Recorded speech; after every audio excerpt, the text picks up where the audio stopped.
ও মুসলমান, এই কথা শুধু আল্লাহই বলেন নাই যে ইবাদত করতে হবে আল্লাহর সাথে কাউকে শিরিক করা যাবে না, বরং প্রত্যেকটা নবী দুনিয়ায় আসছেন, নবীরা যে মানুষের দ্বারে দ্বারে গিয়ে দাওয়াত দিচ্ছেন, নবীরা মানুষের দ্বারে দ্বারে গিয়ে দাওয়াত দিচ্ছেন, তাদের প্রথম দাওয়াতই ছিল এটা, কুলু লা ইলাহা ইল্লাল্লাহ।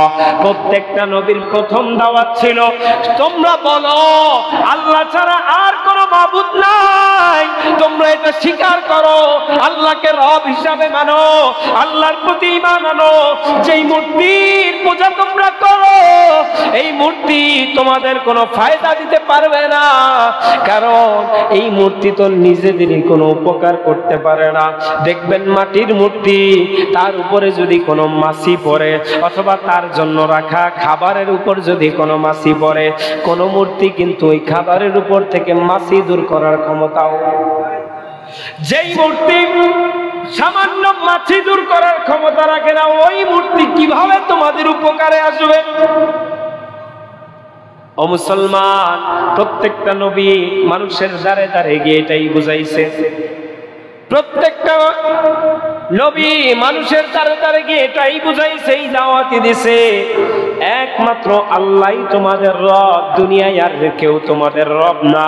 সিজদা যদি করতে হয়, ইবাদত যদি করতে হয়, একমাত্র আল্লাহ তাআলারই করো। যদি আল্লাহর ইবাদত করো, আল্লাহ তাআলাকে যদি সিজদা করো, আল্লাহকে যদি রব হিসাবে মানো, তাহলেই তোমাদের জীবন কামিয়াব। আর যদি আল্লাহকে ছাড়া অন্য কাউকে ইলাহ হিসাবে মানো, সারা জীবন ওই মূর্তির সামনে গিয়া কপাল ধোয়াইলে, সারা জীবন যদি ওই গাছের সামনে গিয়া মাথা নত করো, সারা জীবন যদি আগুনের সামনে গিয়া মাথা নত করো, এর মাধ্যমে কঠিন কালেও সফলতা আসবে, আসবে। আল্লাহকে রব হিসাবে আমরা কেন মানব? আর এই যে একাধিক পূজা যারা করে এগুলা কেন আমরা ছেড়ে দিব? অন্য কাউকে কেন ইলাহ হিসাবে মানব না? গাছের সামনে কেন মাথা নত করব না? আগুনের সামনে কেন মাথা নত করব না? মাটির সামনে কেন মাথা নত করব না? কেন করব না জানেন? শুনবেন, আল্লাহই ঘোষণা দেন, ওয়ালাকাদ কাররামনা বানি আদম ওয়া হামালনাহুম ফিল বাররি ওয়াল বাহর ওয়া রাযাকনাহুম মিনাত তাইয়্যিবাত ওয়া ফাদ্দালনাহুম আলা কাসীরিম মিম্মান খালাকনা তাফদীলা। আমার আল্লাহ বলেন, ও দুনিয়ার মানুষ, আমি আল্লাহ ধরে বানাইছি। আমাদেরকে বানাইছেন কে? আল্লাহ। আরে এই কথা তো আমরা স্বীকার করি না, শুধু মক্কার কাফেররা পর্যন্ত এই কথা স্বীকার করত। আল্লাহ ঘোষণা দেন, ওয়ালা ইন সাআলতাহুম মান খালাকাস সামাওয়াতি ওয়াল আরদ লা ইয়াকুলুন্নাল্লাহ। আল্লাহ তাআলা বলেন, ও নবী, আপনি যদি মক্কার কাফেরদেরকে জিজ্ঞাসা করেন এই আসমান কে বানাইছেন, এই জমিন কে বানাইছেন, তারা নির্দ্বিধায় একসাথে উত্তর দিয়ে বলবে আল্লাহ। বলেন না সুবহানাল্লাহ। মক্কার কাফেররা পর্যন্ত স্বীকার করে আল্লাহই আমাদের রব, কিন্তু তাদের ভুল ছিল, তারা শিরিক করত, শিরিক করত। শিরিক অত্যন্ত মারাত্মক গুনাহ। ও মুসলমান, যেটা বলছিলাম, আল্লাহ বলে, মানুষ, আমি আল্লাহ তোমাদেরকে বানাইছি 18,000 মাখলুকাতের মধ্যে, 18,000 মাখলুকাতের মতো তোমাদেরকে বানাই নাই। আমি 18,000 মাখলুকাত বানাইছি, কোন বলছি ফায়াকুন হয়ে গেছে, আমি আল্লাহ বলছি হও হয়ে গেছে। কিন্তু আমি আল্লাহ, তুমি মানব জাতিকে অনেক মায়া করে আমি আল্লাহ আমার কুদরতি হাত দিয়া তোমাদেরকে বানাইছি। বলেন না সুবহানাল্লাহ। এ মানুষ, আমি আল্লাহ সর্বোত্তম গঠন দিয়ে আমি আল্লাহ তোমাদেরকে বানাইছি।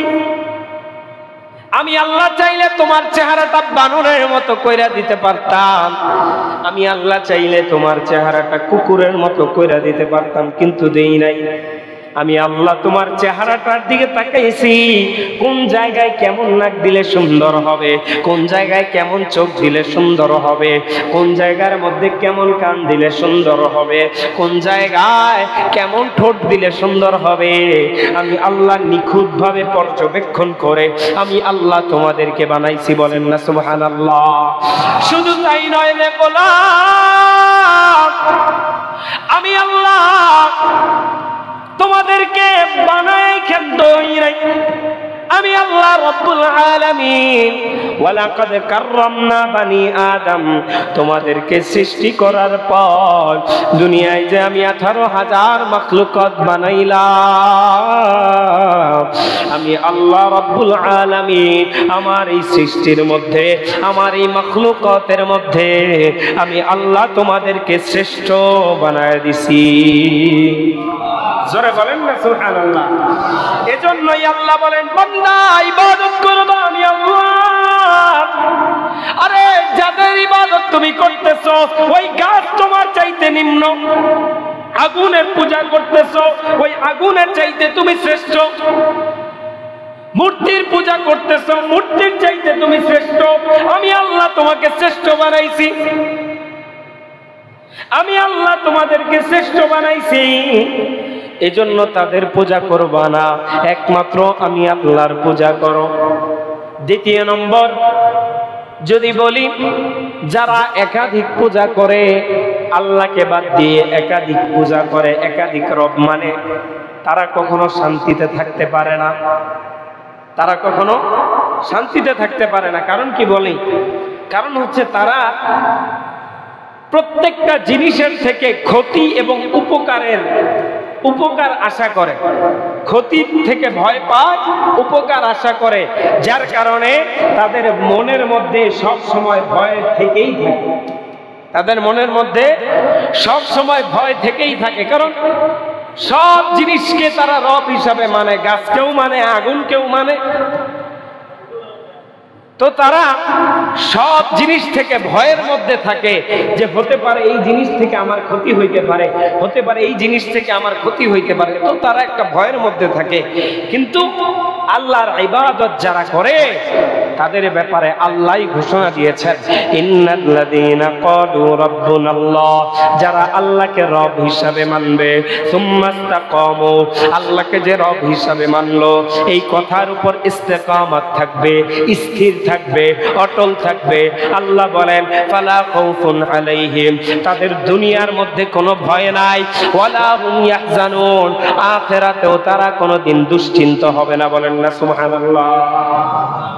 ঘোষণা দিলেন কে? জোরে বলেন না কে?